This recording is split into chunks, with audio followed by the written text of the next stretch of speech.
8 ደቂቃ አላችሁ። የተወሰኑትን አነሳና ጓደኛ የቀሩት ይቀጥላል። ብልጽግና የሚከተለው ፌደራላዊ ስርዓት ግልጽ ያለ አቋም ነው ያለው። ስለዚህ እንደ ኢዜማ የግለሰብ መብት ላይ ትኩረት ያደረገ እና ለሌሎቹ ደግሞ ብሔርተኛ የሆነ ሳይሆን አማካይን የሚከተል ኢትዮጵያ የብዙ ብሔር ብሔረሰቦችና ህዝቦች ሀገር ናት ያምናል። ባህላቸው፣ ቋንቋቸው፣ መብታቸው መከበር እንዳለበት ደግሞ ይረዳል። በዛው ልክ ደግሞ ኢትዮጵያዊ ማንነት ደግሞ ኢኳሊና ኢምፖርታንት በሆነ መንገድ መንገባት እንዳለበት ያውቃል። ባለፈው ኢትዮጵያ ውስጥ ባለው የፖለቲካ ትግል ውስጥ የብሔር መብትን የተመለከተ ጉዳይ ብዙ ትግል ተደርጓል። ይሄ ደግሞ የተሰሩ ስራዎች አሉ። ኢትዮጵያዊ ማንነትን መገንባት አለበት። ስለዚህ በአንድ በኩል ድሮ በነበሩ ሁኔታ ኢትዮጵያዊነት በጣም ጎልቶ ብሔር ሲደፈቅ ስለነበረ፣ በአሁኑ ደግሞ ባለፈው የኢህአዴግ ስርዓት ውስጥ ብሔራዊ ማንነት ጎልቶ ኢትዮጵያዊነት ሲጠፋ ስለነበረ እንን አምጦ አማካይ ቦታ ላይ የማስቀመጥ ጉዳይ ነው የሚሆነው። ከዚህ አኳያ ግልጽ ነው፣ የሚታማ ነገርም የለው የሚለውን ነው። ጥሩ ነው። ክልልን በተመሰረተ የህዝቡ ትግል ነው ብሎ አንዱ የኢዜማ አባል ያምናል፣ አንዱ ደግሞ በግብታዊነት ነው የሚል ጥያቄ አንሷል። መጀመሪያ እናንተ ተግባቡ፣ ጉዳዩ ላይ ብትግባቡ ጥሩ ነው። ከተግባባችሁ ትክክል ነው። የህዝብ ትግል ተደርጓል። የህዝብ ትግልን ብልጽግና ፓርቲ አምኖ ተቀበሎ ፖለቲካሊ መርቶት በጀት ሰጥቶ ውይይት አዋይቶ አማራጭ ጉዳዮች ምን ቢሆን ይሻላል የሚለው ጉዳይ አይቶ ማን ከማን ጋር ቢደራጅ ውጤታማ ነው የሚለው ምክክር አድርጎ ፖለቲካል ስምሪት ሰጥቶ በብልጽግና ፓርቲ አመራርነት ሰጭነት በአጠቃላይ እየተፈጸመ ነው። ስለዚህ የዚህ ክሬዲት በህዝቡ ጥያቄው የህዝብ ነው፣ ትግሉ የህዝብ ነው። የህዝብን ጥያቄ ተቀብሎ የህዝብን ትግል ተቀብሎ የመራው ያሳካው ብልጽግና። ከዚህ አኳያ የትኛው ሌላ ፓርቲ ክሬዲቱን ሊወስድ አይችልም። ሙሉ ብልጽግና የሚኮራበት ክልል ነው። ይህም ክልል ቁጥር 1 የብልጽግና ፍሬ የሆነ ክልል ነው የሚለውን ነገር ለማንሳት ነው። የተቀላቀለ ስርዓት የለንም። የህግ አውጪው፣ የህግ ተርጓሚው፣ የህግ አስፈጻሚው በራሱ ቼክና ባላንስ የሚሄድ ጉዳይ ነው እየተጠናከረ ነው ያለው። እኛ የምንከተለው አሁን የምትሉት የብሔር ነው ትላላችሁ። አሁን ለምሳሌ የዚህ ክልል የስራ ቋንቋ አማርኛ ነው። እዚህ ክልል ያለው ብሔር ብሔረሰብ በጣም ብዙ ነው። ቤዚካሊ ብሔር ነው ካል ወይ ከፍኛ ወይ ከፍኖ ነው ወይ ሸክኖ ነው ወይ ቤንችኖ ነው መከተል ያለበት። እዚህ ያለው ብዙ ብሔር ብሔረሰብ ነው። አንድ ብሔር ብቻ አይደለም። እኛ የብሔርም የጂኦግራፊም የኤትኒክም የተቀላቀለ ነገር ነው የሚከተለው። ለህዝቦች አስተፋፈር በሚያመች ነው። የጂኦግራፊ ነው ተብሎም የሚንጠለጠል አይደለም። የብሔር ነው ተብሎም አቋም የሚወሰድበት አይደለም። ሁሉን ሚክስድ ያደረገ አፕሮች ነው የሚለውን ነገር ለማንሳት ነው። ከህገ መንግስት ትርጉም አኳያ ያለ ጉዳይ ህገ መንግስት ፖለቲካል ዶክመንት ነው። ሃይ ሌቭል ፖለቲካል ዶክመንት ነው። ሃይ ሌቭል ፖለቲካል ዶክመንት በፖለቲካል ጉዳዮች ላይ መታየት እንዳለበት ደግሞ እናምናለን። ነገር ግን ከማሻሻያ አኳያ ያሉ ጉዳዮች ካሉ ቀጥሎ የህገ መንግስት ማሻሻያ በሚደረገውና ምክክር ኮሚሽኑ በሚያው መንገድ የሚታይ ጉዳይ ስለሆነ አሁን ላይ ላለው ነገር ችግር የለውም የሚለውን ነገር ለማንሳት ነው። ስለዚህ እኛ ህገ መንግስት ትርጉም በሚመለከት ያለን ግልጽ አቋም ኢትዮጵያ ውስጥ ኤሊቶች ተሰብስበው ሜክ የሚያደርገው ፖለቲካ አያዋጣም። ህገ መንግስት ማለት የህዝቦች ቃል ክዳን ነው። ቃል ክዳን ማለት ደግሞ ሰዎች ተማምነው የሚፈጽሙት እምነት ነው። እምነት ደግሞ ከታች ከእግሩ ጀምሮ እስከ ላይ ባለው ድረስ ሁሉም ተማምነው በጠቅላላው እንኳን በአመዛኙ ኢትዮጵያን ተማምኖ የሚያደርጉት መሆን አለበት።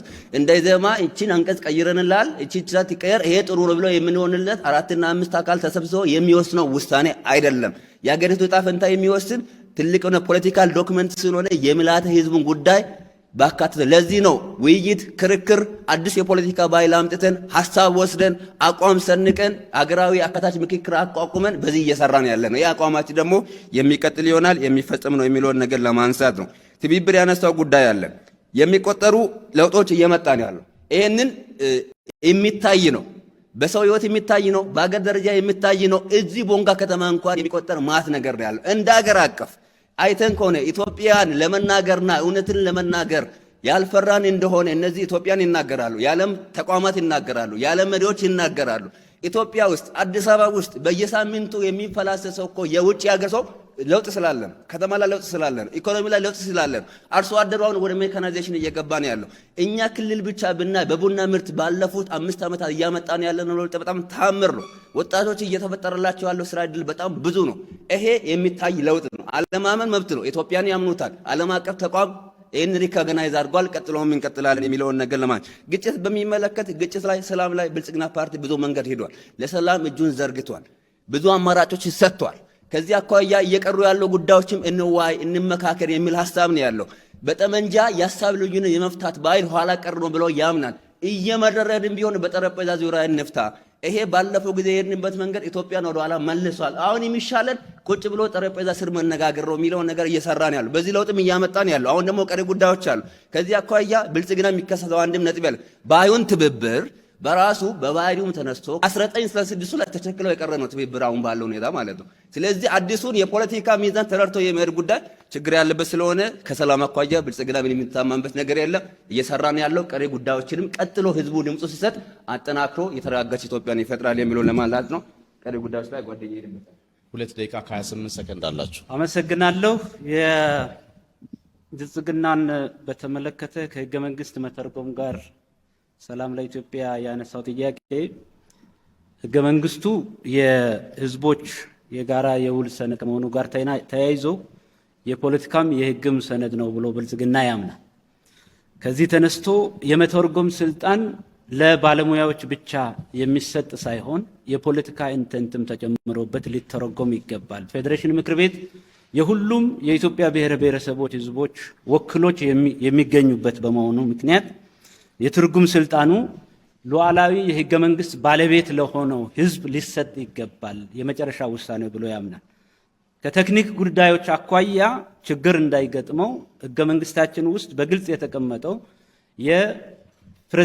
የፍርድ ቤት ፕሬዝደንቶች ብቻ ሳይሆኑ 6 ተጨማሪ ዳኞች በፕሬዝደንቶቹ ቀጥታ ምርጫ የሚደረጉ የሚካተቱበት 11 አባላት ያሉት የተርጓሚ ቡድን ያለበትና ምክር ሐሳብ የሚቀርብበት ስለሆነ የፖለቲካውንም የህግንም ትርጉም በአግባቡ የያዘ አካሄድና በሂደትም ደግሞ የኢትዮጵያ ህዝቦች ይሁንታና ምክክር ላይ የሚመጣ ውጤት ተከትሎ በጋራ ያየ የሚሄድበት ነው የሚሆነው።